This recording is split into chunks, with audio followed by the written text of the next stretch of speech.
Good morning, students. In the last class, we have completed a topic, that is difference between the extension of supply and the contraction of supply, difference between increase in supply and the decrease in supply, and the difference between the extension of supply and the increase in supply. Okay, so all these three difference we have already discussed in the last class. So today's class we are going to start a new topic or the new difference between the contraction of supply and the decrease in supply. Okay, so let's start along with the basis. The meaning, other things being equal, when supply of a commodity falls due to fall in its price, it is contraction of supply. Okay, it is just opposite to the extension of supply. Okay, so here we are taking the other things being equal, others factor, whatever they are affecting the supply, they all factors are the constant here. When supply of a commodity falls due to fall in its price. Okay, कि जो भी price की जो भी supply है commodity की वो क्या करेगी, फॉल करेगी due to fall in its price. Price के फॉल होने में जो सप्लाई है कमोडिटी की it will also be fall. So it is called the contraction of supply. In decrease in supply, when supply of a commodity falls due to change in the others factor than price, it is decrease in supply. Okay, कि क्या होगा, when supply of a commodity, supply जो है commodity की वो क्या करेगी, fall करेगी. क्यों फॉल करेगी, due to change in the others factor than the price. क्योंकि कोई भी जो अदर्स फैक्टर्स हैं उनके चेंज होने की वजह से जो कमोडिटी की सप्लाई है, फॉर एग्ज़ाम्पल जो टेक्नोलॉजी हम लोग यूज़ करते हैं, प्रोड्यूसर जो यूज़ करते हैं टेक्नोलॉजी, बेसिकली वो टेक्नोलॉजी क्या हो गई है, इम्प्रूव कर गई है. पहले जो वो मशीनरी यूज़ कर रहा था वो इतनी अच्छी कंडीशन में नहीं थी. अब क्या कर रहा है, वो कोई जो भी टेक्नोलॉजी यूज़ कर रहा है for producing the commodity supplier, तो उससे क्या हो रहा है, जो प्रोडक्शन होगा वो उसका इंक्रीज़ कर जाएगा. जैसे ही उसका प्रोडक्शन इंक्रीज़ होगा, in that case what he will do, he will also increase the supply of the commodity. As against, इसी के अगेंस्ट जब हम बात करते हैं, ये क्या हो गया, इंक्रीज़ इन सप्लाई हो गया. डिक्रीज़ इन सप्लाई का क्या मतलब हो गया कि जो कमोडिटी की सप्लाई हो रही है वो क्या हो रही है, वो डिक्लाइन कर गई. क्यों डिक्लाइन कर गई, क्योंकि जो भी टेक्नोलॉजी सप्लायर यूज़ कर रहा था वो उसकी क्या है, वो ऑब्सोलेट कर गई. मीन्स वो और डिक्लाइन कर गई, टेक्नोलॉजी और वर्स्ट होती चली गई. इसलिए उसका जो प्रोडक्शन है वो भी फॉल कर गया. जब प्रोडक्शन फॉल कर जाएगा तो supplier will not able to supply more of the commodity. In that case the decrease in supply will be applicable. Means उस टाइम क्या हो जाएगा कि सप्लाई में डिक्रीज़ हो जाएगा. सो it is called the decrease in supply. But contraction of supply क्या कहता है कि जब प्राइस डिक्रीज़ होगी तभी सप्लाई डिक्रीज़ होगी. इसमें कॉन्ट्रैक्शन ऑफ सप्लाई में अदर्स फैक्टर से कोई मतलब नहीं है कि सब्सिडी के कितनी होगी, टैक्सेशन कितना होगा, आपकी टेक्नोलॉजी इम्प्रूव हो रही है कि नहीं हो रही. इसमें कॉन्ट्रैक्शन और एक्सटेंशन में कोई इसका मतलब नहीं है. इसमें बस यही है कि here we are seeing the relation between the price and the quantity supplied. Quantity price क्या हो जाएगी, प्राइस डिक्लाइन होने की वजह से quantity supplied will also be fall. So it is the basic difference between the contraction of supply and the decrease in supply. Now the next one is cause. So what are the different causes of the contraction of supply and the decrease in supply? So first one is in the contraction of supply, cause of contraction is fall in price only, other things being equal. ठीक है, जो भी जो contraction हो रहा है वो किसकी वजह से हो रहा है, only fall in price. Price में फॉल होने की वजह से क्या हो रहा है कि सप्लाई में कॉन्ट्रैक्शन हो रहा है. And here we are taking other things being equal, others factors whatever we are taking they all are the unchange. वो क्या होंगे, वो चेंज नहीं होंगे, they all are equal here. But in the case of decrease in supply, causes factors affecting the decrease in supply are as follows. First one is deterioration in technology. Technology में क्या हो जाएगा, decline कर जाएगा. जब technology में decline कर जाएगा, इन दैट केस क्या होगा कि सप्लाई भी डिक्रीज़ कर जाएगी. Next is increase in the price of the inputs. What ever the different kind of inputs any supplier is hiring, weather it is factor and the non factor inputs, उसकी वजह से क्या है, अगर उनकी प्राइस इंक्रीज़ हो जाएगी तो जो भी प्रोडक्शन हो रहा है कमोडिटी का वो भी इंक्रीज़ कर जाएगा. तो उसका जो कॉस्ट चार्ज हो रहा है कोई भी कमोडिटी प्रोड्यूस करने का वो भी इंक्रीज़ कर जाएगा. जब वो इंक्रीज़ कर जाएगा तो उसके लिए प्रोडक्शन करना क्या हो जाएगा, मुश्किल हो जाएगा. वो अपना प्रोडक्शन कम कर देगा, फिर इसकी वजह से सप्लाई भी डिक्रीज़ कर जाएगी. Increase in the excise tax rate. Tax rate for example 10 से 15% हो गया. ओके, टैक्स रेट 10 से 15% इंक्रीज़ कर गया. इस कंडीशन में क्या करेगा गवर्नमेंट, क्या करेगी, टैक्स बहुत ज़्यादा चार्ज कर रही है सप्लायर से, तो वो क्या कर देगा, प्रोडक्शन भी कम कर देगा. इससे क्या होगा कि जब प्रोडक्शन कम कर देगा तो सप्लाई भी उसकी फॉल कर जाएगी. डिक्रीज़ इन सब्सिडी. सब्सिडी पहले 2000 मिल रही थी, नाउ इट इज़ 1500. तो सब्सिडी डिक्रीज़ होने की वजह से सप्लायर कमोडिटी को प्रोड्यूस नहीं करेगा.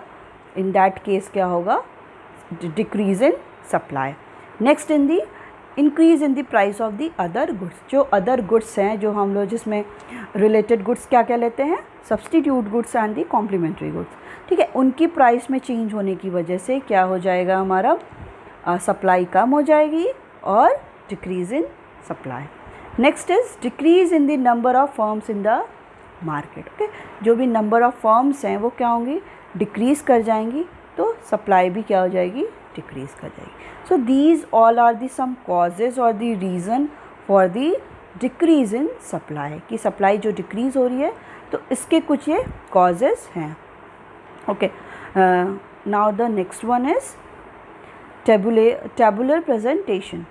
So when the price of the commodity is 4, quantity supplied is 10.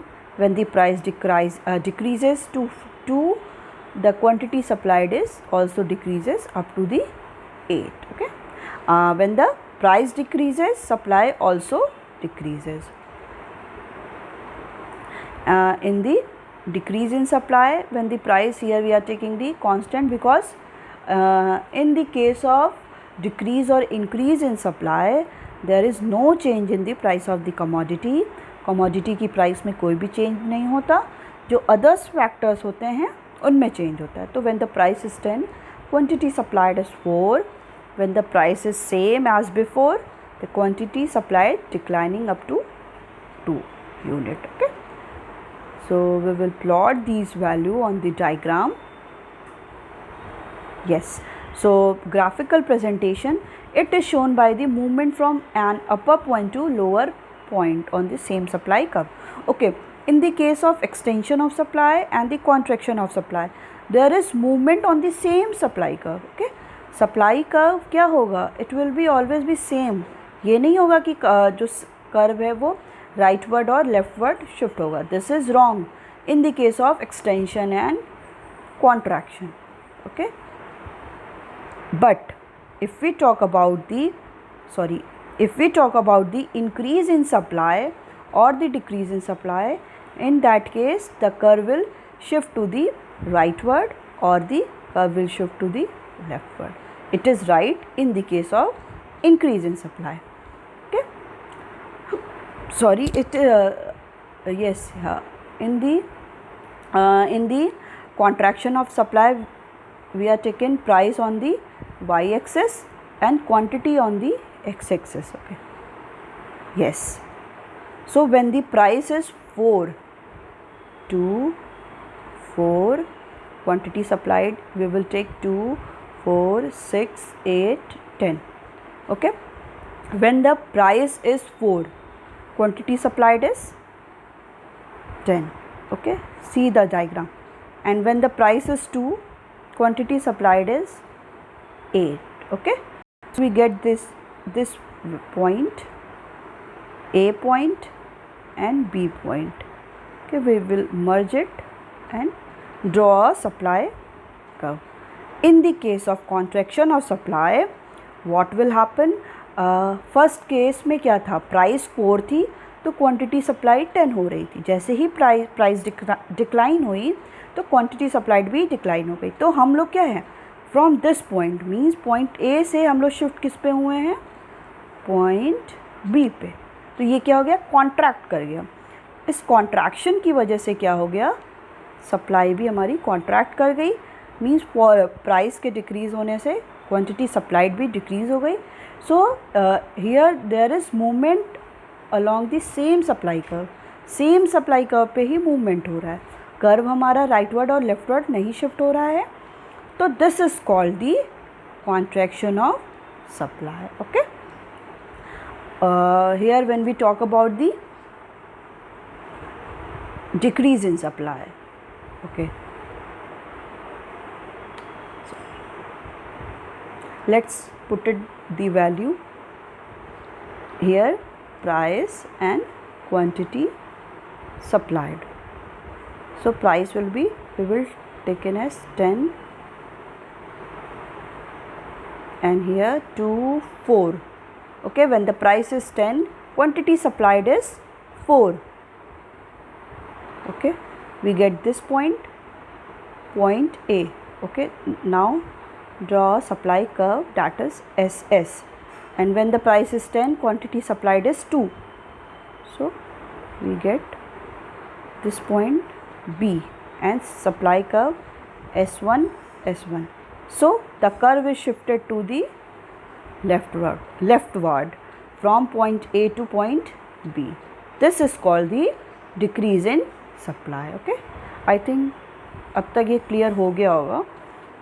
So application of the law of supply कि किस कंडीशन में जो लॉ ऑफ सप्लाई है, law of supply means there is positive relation between the price and the quantity supplied. Price और quantity supplied के बीच में क्या है, पॉजिटिव रिलेशन है. कैसे रिलेशन है कि अगर if the price increases quantity supplied also increases. क्यों, अब ये भी रीज़न है कि क्यों. एज वी ऑलरेडी स्टडीड कि हम लोग लॉ ऑफ सप्लाई पढ़ चुके हैं, but again I am telling कि क्यों हो रहा है. इसलिए कि अगर किसी कमोडिटी की प्राइस इंक्रीज़ कर रही है, ठीक, तो क्वांटिटी सप्लाइड उसकी इसलिए इंक्रीज़ करेगी क्योंकि सप्लायर को क्या हो रहा है, प्रॉफिट होगा.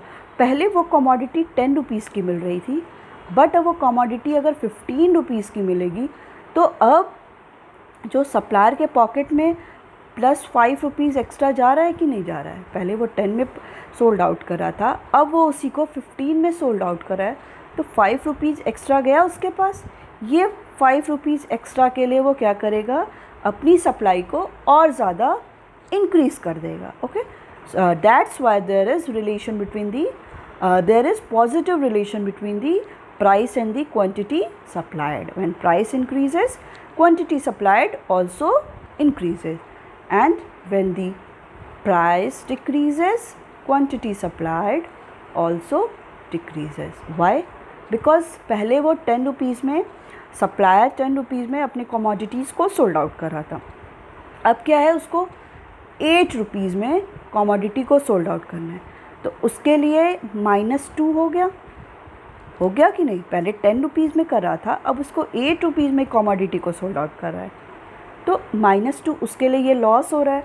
जब उसके लिए लॉस की कंडीशन हो जाएगी तो वो क्या करेगा, सप्लाई को भी डिक्लाइन कर देगा. It is so simple. Law of supply as says that it is this is there is relation, positive relation between the price and the quantity supplied. If the price increases, quantity supplied also increases. If the price decreases, quantity supplied also decreases. And here we will take the other things remaining the constant. Others factor, whatever they are, they affecting the quantity supplied or the price. So the yes, quantity supplied. So we will take all the factor as the constant. हम उन सारों को क्या करेंगे, constant कर लेंगे. ठीक है, okay.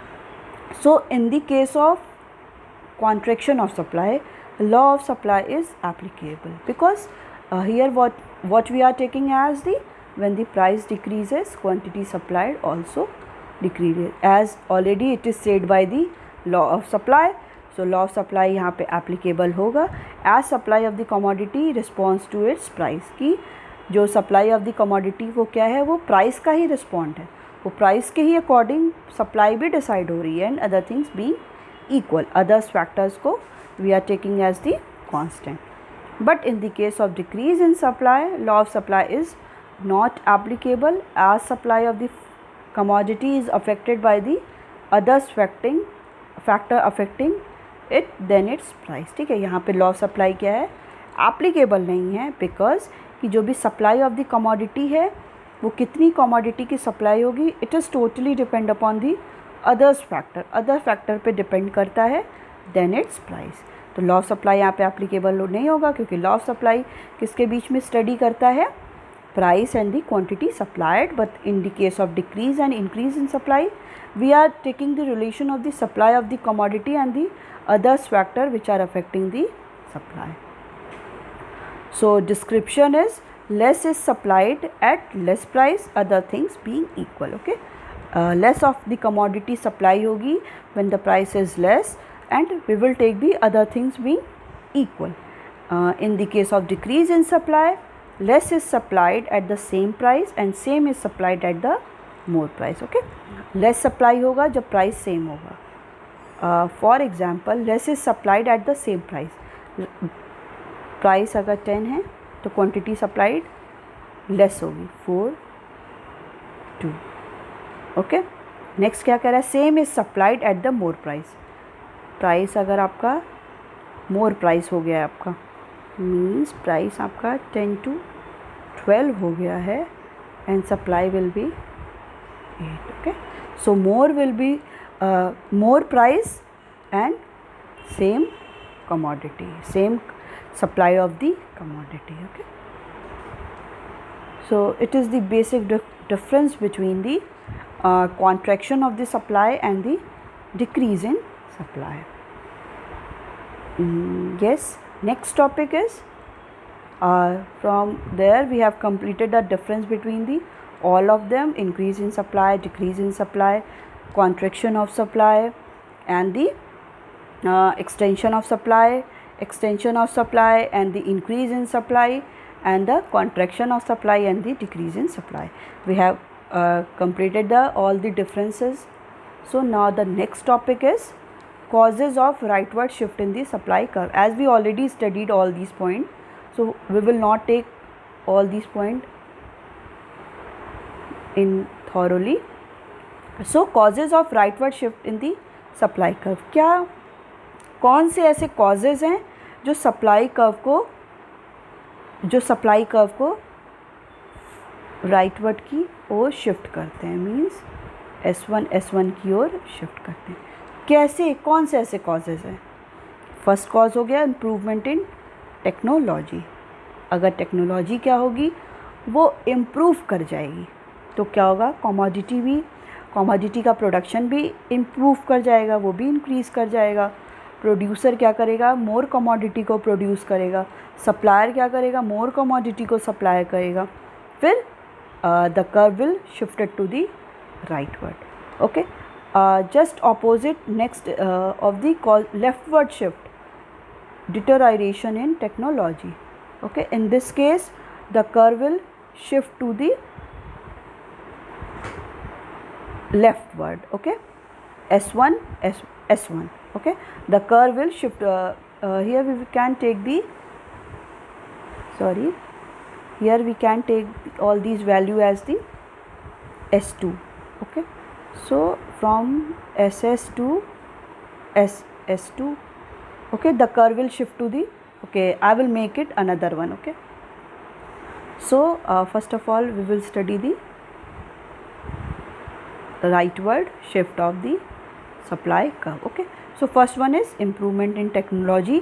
Next is fall in price of inputs, कि जो भी इनपुट्स के प्राइस हैं वो क्या हो जा रहे हैं, फॉल हो जा रहे हैं. जो भी हम फैक्टर्स, डिफरेंट फैक्टर्स लेते हैं, factor and the non factor inputs, जिनके थ्रू हम कमोडिटी को प्रोड्यूस करते हैं एज अ रॉ मटेरियल, हम जो लोग ले रहे हैं इनपुट्स, देन प्रोसेस के थ्रू हम प्रोड्यूस करते हैं एंड देन क्या होता है आपका आउटपुट। ओके, सो जिसके थ्रू हम लोग प्रोड्यूस कर रहे हैं उसकी प्राइस क्या कर गई है, फॉल कर गई है। जब उसकी प्राइस फॉल कर जाएगी इसका क्या मतलब है कि अब प्रोड्यूसर सप्लायर मोर कमोडिटी को ले सकता है, मोर इनपुट्स को परचेस करेगा। जब वो मोर इनपुट्स को परचेस कर लेगा तो उससे वो और ज़्यादा प्रोडक्शन इंक्रीज़ कर देगा और कमोडिटी को प्रोड्यूस करेगा।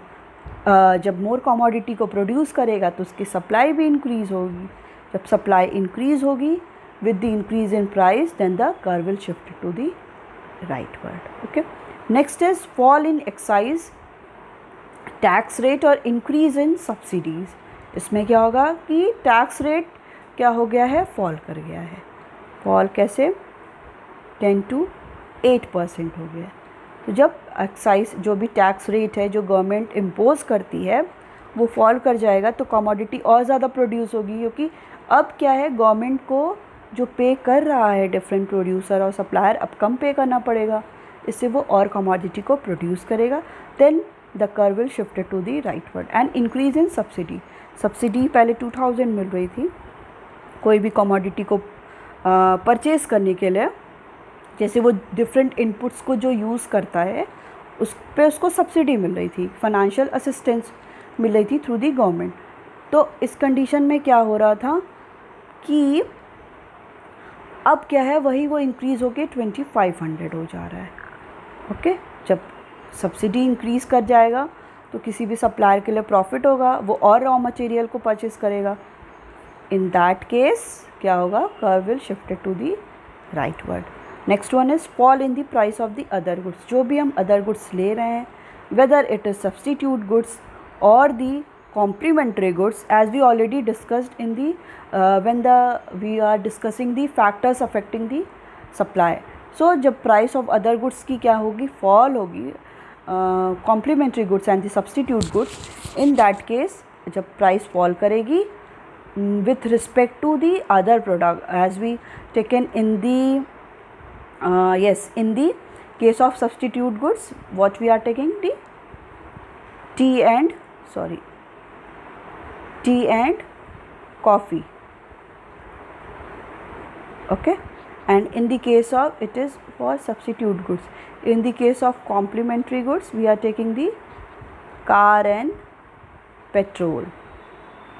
Okay, so for in that case the curve will also shift to the rightward. Next one is increase in the number of firms.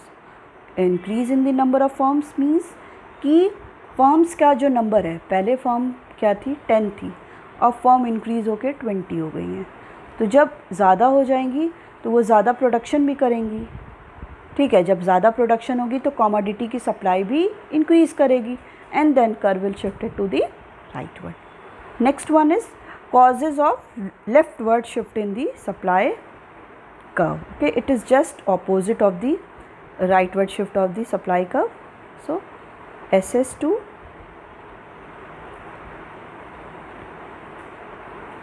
SS2 S2 S2. Okay, the leftward shift of the supply curve. Yes, first one is deterioration in technology. जब technology क्या होगी, obsolete होगी या decline करेगी तो curve हमारा leftward shift होगा। Increase in the price of input, जो भी इनपुट्स हम यूज़ कर रहे हैं उनकी प्राइस इंक्रीज़ कर जाएगी तो सप्लायर कम अमाउंट में कमोडिटी को प्रोड्यूस करेगा and then curve shift to the leftward. Increase in the excise tax rate, tax rate क्या है 10 to 12% इंक्रीज़ कर जाएगा। तो अब गवर्नमेंट को उसको ज़्यादा टैक्स पे करना पड़ेगा। जब ज़्यादा टैक्स पे करना पड़ेगा तो वो कम अमाउंट में कमोडिटी को प्रोड्यूस करेगा, सो सप्लाई भी उसकी कम होगी and then curve shift to the leftward. Decrease in the subsidies, subsidies क्या है 2000 से वो डिक्रीज़ होके वो 1500 हो गई। तो जब सब्सिडी उसको मिल रही थी इनपुट्स पे परचेज़ करने के लिए, वो क्या हो गई, डिक्रीज़ कर गई है। वो ज़्यादा कमोडिटी को परचेज़ नहीं कर सकता है इनपुट्स को। उस कंडीशन में क्या होगा कि सप्लाई भी वो कम करेगा, क्योंकि प्रोड्यूस कम करेगा तो सप्लाई भी कम करेगा। तो कर्व हमारा क्या होगा, वो लेफ्टवर्ड शिफ्ट हो जाएगा।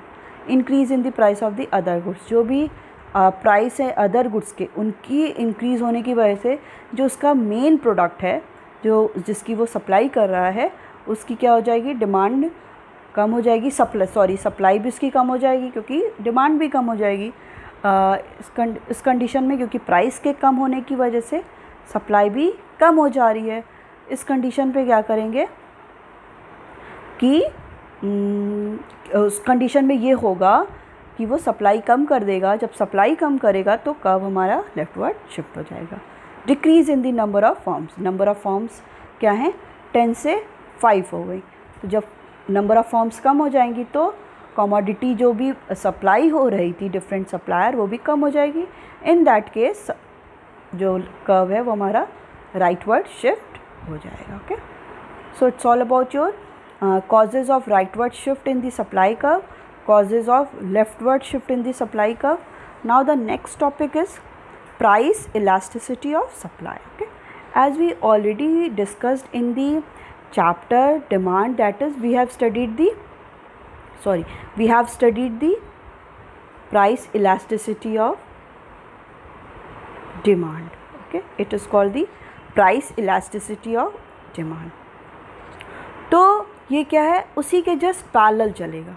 ठीक है, उसमें जो भी हम लोग पढ़ रहे थे उसी के ये क्या करेगा, एकदम पैरेलल चलेगा कि कैसे हम लोग प्राइस इलास्टिसिटी ऑफ डिमांड में कैसे अफेक्ट्स देख रहे थे कि कैसे अफेक्ट हो रहा है। अब इसमें क्या है, इसके अफेक्ट्स भी देखेंगे। Okay, so let's start. This concept is parallel to the concept of price elasticity of demand. It refers to the reaction of seller to a particular change in the price of the commodity. Price elasticity of supply of a commodity quantifies the responsiveness of the quantity supplied to change in its price. It is a percentage change in quantity supplied in response to a percentage change in price of the commodity. Okay, so this concept is parallel to the concept of price elasticity of demand. ठीक है, ये जो concept है वो क्या है, parallel चल रहा है। मींस जैसे अभी तक हमने प्राइस इलास्टिसिटी ऑफ डिमांड पढ़ा था, उसी के पैरेलल हम लोग प्राइस इलास्टिसिटी ऑफ सप्लाई भी देखेंगे। It refers to the reaction of the seller, कि इसमें हम क्या देखेंगे, सेलर का रिएक्शन देखेंगे कि सेलर कैसे रिएक्ट करता है to a particular change in the price of the commodity, कि प्राइस ऑफ द कमोडिटी के चेंज होने की वजह से सेलर का कैसा रिएक्शन होता है। जैसे हम लोग देख रहे हैं कि जब प्राइस क्या कर रही है, प्राइस जब इंक्रीज़ कर रही है तो सप्लायर का रिएक्शन क्या हो जा रहा है कि वो तुरंत अपनी सप्लाई को भी इंक्रीज़ कर रहा है। तो ये उसकी क्या हुआ, रिएक्शन हुआ कि प्राइस के चेंज होने पे वो कितनी सप्लाई को कमोडिटी की सप्लाई कर रहा है। ठीक है, और जब प्राइस क्या है, डिक्लाइन हो रहा है, तो वो कितनी कमोडिटी की सप्लाई को वो इंक्रीज़ कर रहा है या डिक्रीज़ कर रहा है। तो in that case price decrease होने की वजह से सप्लाई भी क्या होगी, डिक्रीज़ हो जाएगी। Okay, so it refers to the reaction of a seller. ये रिएक्शन सेलर का क्या है, रिएक्शन शो करता है to a particular change in the price of the commodity, कि प्राइस की चेंज होने की वजह से सेलर का कैसा रिएक्शन हो रहा है। Price elasticity of supply of a commodity quantifies the responsiveness of the quantity supplied. ठीक है, price elasticity of supply commodity की क्या है, ये बताता है कि किसी कमोडिटी की प्राइस में चेंज होने की वजह से उसकी क्वांटिटी सप्लाई में कैसा रिस्पॉन्स आ रहा है। ठीक है, अभी तक हम लोगों ने पढ़ा कि प्राइस इंक्रीज़ होगी तो क्वांटिटी सप्लाइड भी इंक्रीज़ होगी, प्राइस डिक्रीज़ होगी तो क्वांटिटी सप्लाइड भी डिक्रीज़ होगी। अब ये कह रहा है कि जैसे ही प्राइस में चेंज हो रहा है तो क्वांटिटी सप्लाइड के केस में सप्लायर कैसे रिएक्ट कर रहा है, वो कैसा रिएक्शन कर रहा है, वो कितना इंक्रीज़ कर रहा है, जब डिक्रीज़ हो रही तो वो कितना डिक्रीज़ कर रहा है। तो उसका रिस्पॉन्स बताता है क्या, प्राइस इलास्टिसिटी ऑफ सप्लाई, की प्राइस में कितनी इलास्टिसिटी है, कितना वो फ्लेक्सिबल है कि हमारी सप्लाई भी चेंज हो रही है। मींस अगर 25% प्राइस इंक्रीज़ कर रही है तो हम जो सप्लायर है वो 50% इंक्रीज़ कर रहा है, या सप्लायर है वो 60% इंक्रीज़ कर रहा है। तो यही क्या है, ये इससे डील करते हैं। It is a percentage change in quantity supplied response to a percentage change in a price of the commodity. ठीक है, ये क्या शो करता है कि कितना परसेंटेज क्वांटिटी सप्लाइड में चेंज हुआ है to percentage change in price of the commodity, कि प्राइस में कितना चेंज होने की वजह से कितना परसेंटेज प्राइस में चेंज होने की वजह से कितना क्वांटिटी सप्लाइड में चेंज हुआ है।